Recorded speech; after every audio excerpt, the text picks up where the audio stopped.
कहीं भी अगर ट्रीटमेंट नहीं हो रहा है तो हम उन रोगियों को यहाँ पे ट्रीट करते हैं। 40 कारण है कैंसर के, आप उनको हटा दो, आपको कैंसर नहीं होगा। इसमें हम केवल शरीर पे चिकित्सा नहीं करते, उसके पूरे जीवन को बदल देते हैं। 300 से अधिक वैद्यों के साथ हमने ये ज्ञान प्राप्त किया है जंगल में आदिवासियों से। 3 बार इस राष्ट्र में प्रतियोगिताएं हुई और तीनों बार ये गुरुकुल ने पहला स्थान हासिल किया है रोगियों को ठीक करने के लिए। नमस्कार, मैं हूं आपका दोस्त विनोद शर्मा। और अगर कैंसर एक शब्द आपके घर में, पड़ोस में किसी के कानों में पड़ जाए तो रात की नींद और दिन का चैन खो जाता है, क्योंकि कैंसर शब्द ऐसा है। और कैंसर का ट्रीटमेंट अगर बात की जाए तो ऑपरेट, कीमो, रेडिएशन, ऐसे शब्द और डॉक्टर्स की ऐसी बातें जो आपके सिर से परे रहती हैं, क्योंकि समझ नहीं आती मेडिकल की भाषा। लेकिन एक गुरुकुल पाली महेंद्रगढ़ में मौजूद है जो आज भी आपको जीने की राह दिखाता है आयुर्वेद के माध्यम से। मेरे साथ आचार्य जी मौजूद हैं और इन गाय की सेवा करते करते और ऐसी औषधियां जो कि अड़ोस पड़ोस आपके खेतों में खरपतवार के रूप में आप देखते हैं वो नजर आती है, वो औषधि होती है। फिलहाल उससे ट्रीटमेंट करते हैं और अब तक हजारों रोगियों को आचार्य जी आप नया जीवन दे चुके हैं। क्या कहेंगे, किस तरह की स्थिति रहती है जब पेशेंट आपके पास आता है और कौन सी स्टेज का ट्रीटमेंट आप कर पाते हैं? जो जीवन चिकित्सा पद्धति है उस पद्धति के अंदर हम उन्हीं रोगियों का उपचार करते हैं या उन्हीं को आमंत्रित करते हैं जिनका सभी पद्धतियों ने जवाब दे दिया। यानी कि कहीं भी अगर ट्रीटमेंट नहीं हो रहा है तो हम उन रोगियों को यहाँ पे ट्रीट करते हैं।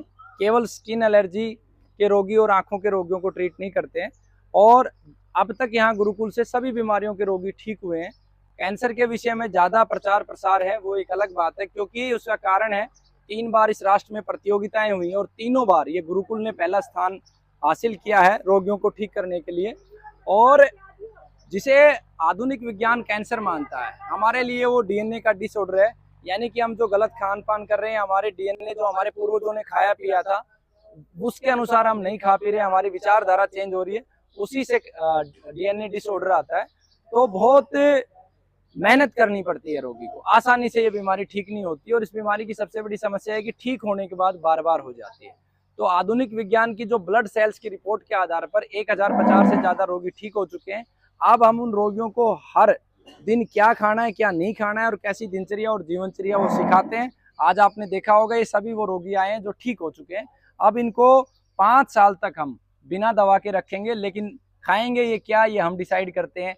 क्या योग करेंगे, क्या प्राणायाम करेंगे, कैसे ये जिएंगे, किस तरीके से पेड़ पौधों के साथ, गोमाता के साथ समय बिताएंगे, ये सारी प्रक्रिया होती है।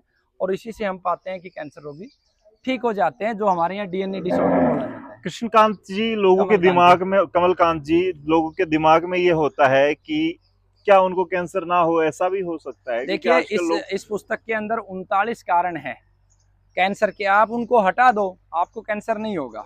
दूसरा बहुत सरल है, आप अपने शरीर में ऑक्सीजन लेवल को बढ़ाओ, आपके शरीर में जितने भी विषाक्त पदार्थ हैं उनको बाहर निकालो, नकारात्मकता को खत्म करो, सकारात्मक विचारधारा और प्रेम के साथ जीवन जियो, आप इन बीमारियों से मुक्त रहोगे।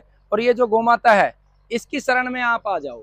जब आप गोमाता की शरण में आ जाएंगे तो निश्चित रूप से कैंसर ही नहीं, बड़ी से बड़ी बीमारी को आप हरा देंगे। कैंसर की बीमारी में गौमूत्र का, गोअर्क की बात करें, ये जो चीजें बनती हैं ये शामिल होती हैं? देखिए जीवन चिकित्सा पद्धति का आधार है गोमाता, गंगा जल, नर्मदा जल और वनस्पतियां। तो जितने भी हमारे प्राकृतिक जल है उनका उपयोग किया जाता है एक विशेष विधि से और विशेष मात्रा में दिया जाता है। साथ में गौमूत्र का भी मिश्रण होता है और गौमूत्र में आकाश तत्व को एक्सट्रैक्ट किया जाता है और उसकी पावर बढ़ा के और फिर उसका ट्रीटमेंट किया जाता है। सोशल मीडिया पर तो आजकल किसी एक एमबीबीएस डॉक्टर ने एक दिन गोबर खा लिया था, उसका बड़ा मजाक बना था, शायद आप के परिचित नहीं है। हाँ। जब उनका मजाक बना था तो 100 कैंसर रोगियों के साथ इसी गौशाला प्रांगण में हमने जवाब दिया था कि गोमूत्र और गोबर का क्या महत्व है। और आज ये जो रोगी आपने देखे हैं ये इसी गोमाता के गोबर और गोमूत्र का परिणाम है। साथ में अन्य औषधियां हैं, लेकिन मुख्य ऊर्जा का स्रोत गोमाता, बड़, पीपल, नीम और ये वनस्पतियां हैं। जी, तो गाय का जो दूध है, गाय से मिलने वाली चीजें हैं, वो जो लोग डेली यूजेज में लेते हैं, अगर देसी गाय की बात करेंगे तो बेनिफिट है उसके लिए। और आधी बीमारी अमृत है। देखिए दूध अन्य जीवों का होता है, गाय जो देती है देसी गाय वो अमृत देती है। और अमृत का अर्थ है कि आपको अमर करने वाला, आपकी आयु बढ़ाने वाला। तो ये अमृत समान है, इसे तो दूध कहना भी गलत होगा। इस अमृत का जो भी सेवन करेगा उसकी आयु बढ़ेगी। आपने कैसे शुरू किया, किस तरीके से, कहीं से आपने इसके लिए देखिए पढ़ाई की? कुछ चीजें आपके डीएनए में होती हैं। बचपन से वनस्पतियों से लगाव रहा है। 3 लाख से ज्यादा पेड़ पौधे हम लगा चुके हैं। नानी, दादाजी, इनके सानिध्य में भी बहुत कुछ हमने सीखा। और पारिवारिक परिस्थितियों में जिस तरीके से रोगी परिवार में रहे और भाई राजीव दीक्षित जी का जो ज्ञान हमें मिला, हमें लगा कि भाई राजीव दीक्षित जी के जो अधूरे सपन है उस पर काम करना चाहिए। और धीरे धीरे ये कारवा आगे बढ़ता गया। भारत के लगभग 350 से अधिक वैद्यों के साथ हमने ये ज्ञान प्राप्त किया है जंगल में आदिवासियों से।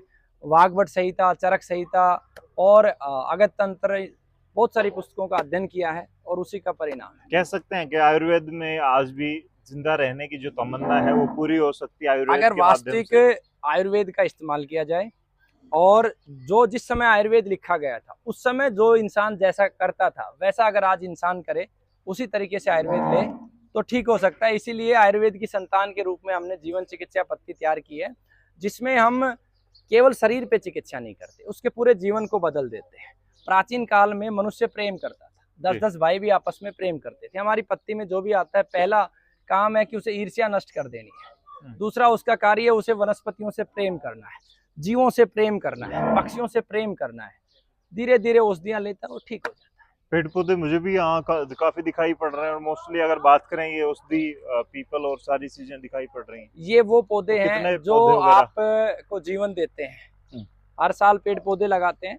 इस बार हमने 20,000 पेड़ पौधे लगाने का लक्ष्य रखा है, बाकी गौ माता की कृपा। चलिए, फिलहाल ये कमलकांत जी थे और गुरुकुल पाली में फिलहाल लोगों की सेवा कर रहे हैं। जिन लोगों की उम्मीद टूट चुकी है जीने की, उनको जीने की राह दिखाते हैं कमलकांत जी। कैंसर के साथ साथ बहुत सारी ऐसी बीमारियां हैं जिन पे आप कांटेक्ट करके जान सकते हैं कि इस बीमारी का इलाज भी इनके पास है या नहीं। कांटेक्ट नंबर मैंने आपको दे दिया है स्क्रीन पर। फिलहाल इस वीडियो को शेयर करें। तब तक के लिए धन्यवाद। राम राम, जय हिंद।